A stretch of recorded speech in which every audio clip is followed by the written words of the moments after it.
Many factors contributed for the need for legislation creating a state housing tax credit, the first being the affordable housing crisis in Texas.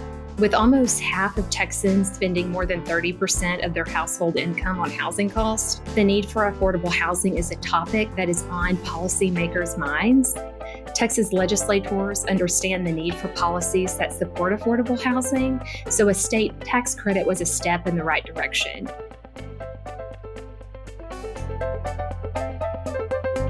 Welcome to BuzzHouse, a Baker Tilly podcast where you can hear all the buzz around multifamily housing, with all the info you need to help you win now and anticipate tomorrow. Hi, I'm Don Bernards, the partner in charge of Baker Tilly's multifamily housing practice. And I'm Garrick Gibson, a partner at Baker Tilly, also specializing in consulting on multifamily housing transactions across the country. Let's get started. Our guests on the BuzzHouse today are Esme Thoman and Carley Butler, who are part of the Government and Regulatory Practice Group at Butler Snow LLP.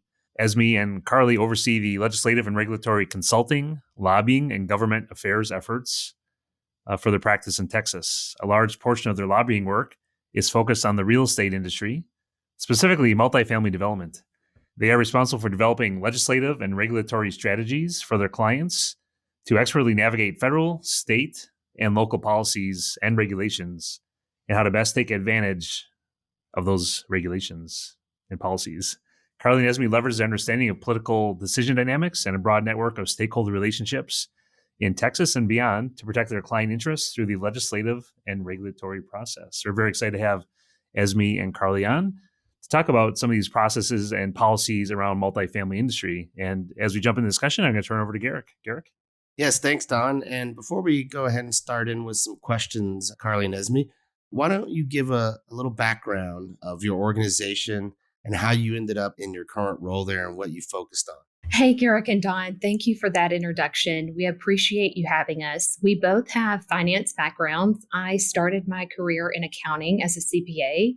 Carley worked in mortgage lending. And in 2015, we founded a boutique consulting firm primarily focused on multifamily and economic development, providing legislative and regulatory consulting, lobbying, and governmental affairs services to multifamily developers. In 2021, we moved our business to Butler Snow, which is a national law firm with a large presence in the public finance arena, to offer our clients the full suite of services, including legal services. We've expanded into other industries, but the majority of our work is focused on real estate and affordable housing and the use of public incentives. We see firsthand how the legislative and regulatory pressures on businesses impact their operations and bottom line. We help cut some of that red tape through monitoring and at times influencing the legislative and regulatory environment. We advise on political and policy opportunities to further our clients' interest. Most recently, we have worked on creating a state low-income housing tax credit program for Texas. In June of 2023, Governor Abbott signed House Bill 1058, creating a Texas low-income housing tax credit program to bolster the federal LIHTC program. This was a notable step by the state to address affordable housing issues. Thank you very much for having us on the podcast to discuss our work and Texas policies that support affordable housing development. Thanks for that introduction. And let's jump into our questions. So, given many states are considering creating a state LIHTC credit, how did the state tax credit legislation come to be? Carley, I'll start with you. Thanks, Garrick. Texas is one of the most recent states to create a state LIHTC program, joining Georgia, South Carolina, Oklahoma, and others. The state program is intended to supplement the federal LIHTC program. We work with the LIHTC developers and syndicators who utilize the LIHTC program across the country. Most of the developers we work with are national developers who want to expand into Texas, or Texas-based developers who want to expand into other states. Several states have passed state LIHTC programs to address affordable housing shortages. In Texas, federal LIHTCs are a program legislators understand and are familiar with. Because of that, a state program was a good option for Texas to consider as a way to support affordable housing initiatives. Taking inspiration from the states who have passed the state LIHTC legislation and incorporating the lessons learned from those programs, we worked to draft a bill that could be a win for a Republican-led House and Senate. This effort wasn't a new one. In past legislative sessions, there were iterations of this bill, but they didn't have a monetary cap. So the fiscal impact to the state was just too big. We knew we had to address the cost aspect. One of the key elements of the bill was including a $25 million spending cap. The final version of the bill isn't perfect, but it is a start. We're now focused on how the program will be implemented by the department. Very good. Thank you so much for that background. And we know so many states are looking at this. So when you were looking at it and focusing in Texas, how did it come to being? Why was the state tax credit needed at that time? And maybe how you got that rolling? Maybe I'll turn over to Esme for that question. Well, many factors contributed for the need for legislation creating a state housing tax credit. The first being the affordable housing crisis in Texas. With almost half of Texans spending more than 30% of their household income on housing costs, the need for affordable housing is a topic that is on policymakers' minds. Texas legislators understand the need for policies that support affordable housing, so a state tax credit was a step in the right direction. Obviously, macroeconomic factors contributed, like high interest rates, high construction costs, high insurance premiums, supply chain delays, highlighted the need for this type of program even more. Financial infeasibility. This is the topic we probably discuss the most with our clients. Those who utilize the federal LIHTC program have felt these impacts directly. Many of the 9% LIHTC applications that we advise on are financially infeasible without supplemental capital sources. The hope is that the state LIHTC program can fill some of that needed gap, and then success across the country. Other successful state LIHTC programs demonstrated how the program can be effective in creating additional affordable housing units, something that Texas desperately needs. Texas leveraged the lessons learned and incorporated the policies that worked well in other states into our state program. And ultimately, the state LIHTC program functions as a supplemental funding source that can enhance the federal LIHTCs and make them go farther.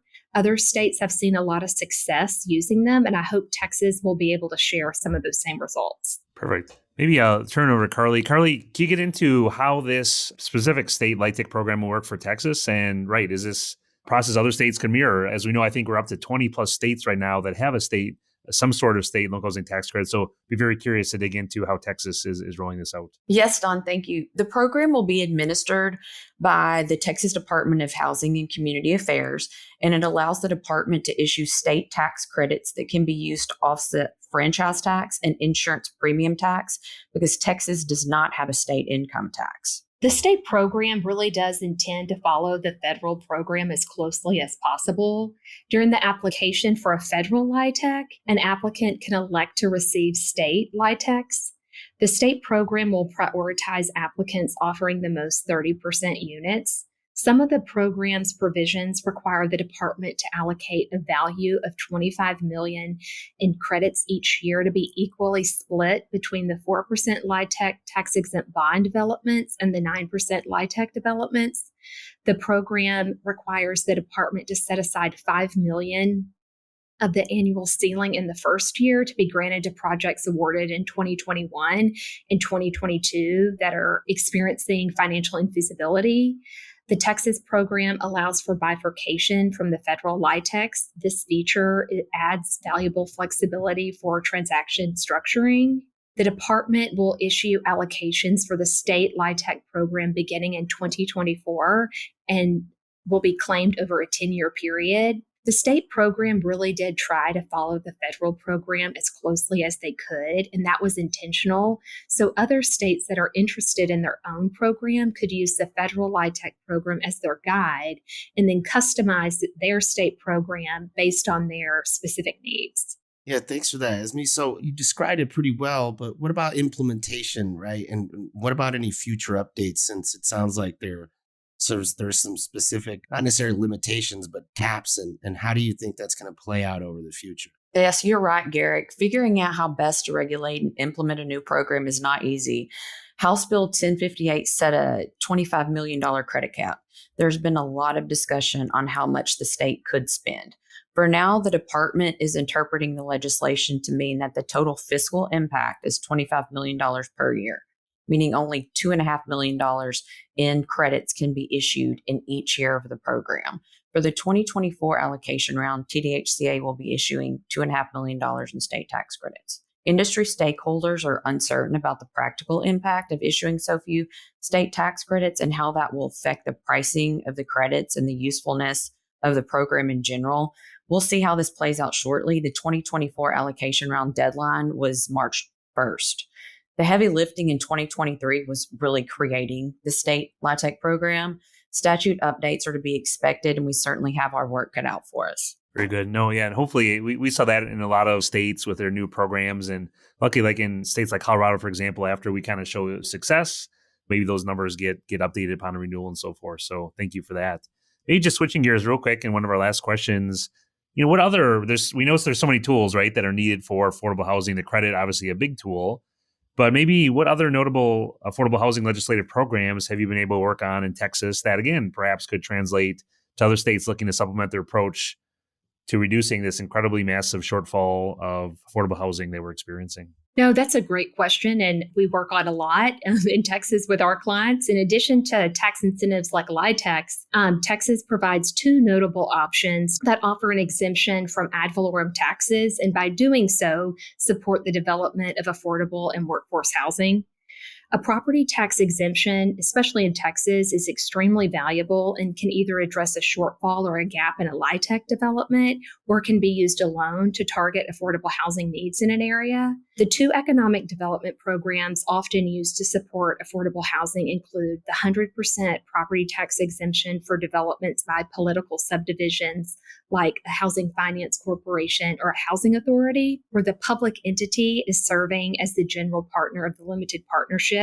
And because of this structure, the property receives 100% property tax exemption in exchange for the development of affordable units. The second tool that has been effective in the production of affordable housing and used very frequently in the state has been the Public Facility Corporation. And the ownership structure is a little different, where the private developer, rather than that public entity, serves as the general partner of the limited partnership. And they receive a property tax exemption in exchange for developing affordable units.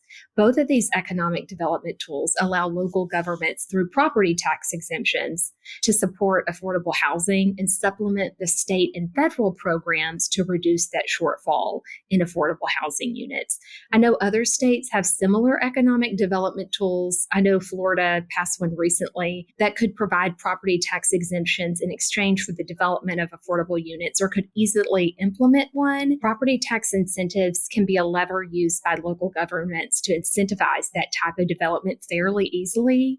It's common to stack incentives, as you both know, both federal, state, and now local, to get these affordable housing developments done and units on the ground. That seems to be the standard these days, and they've been useful in filling the gap in Texas.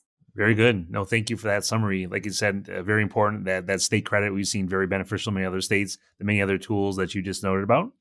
That's it for this episode of the BuzzHouse. A big thanks to our guests, Esme Thoman and Carley Butler with Butler Snow. Thanks again, both of you, very much for joining us today. Thank you. Thank you for having us to discuss our work. We're big fans of BuzzHouse, and we look forward to keeping up with you and your guests. Very good. Once again, I'm Don Bernards. And I'm Garrick Gibson. Don't forget to subscribe so you don't miss an episode. For additional resources around multifamily housing, check out bakertilly.com. If you have a suggestion for the show, email us at build@bakertilly.com. That's BUILD at bakertilly.com. See you next time on BuzzHouse.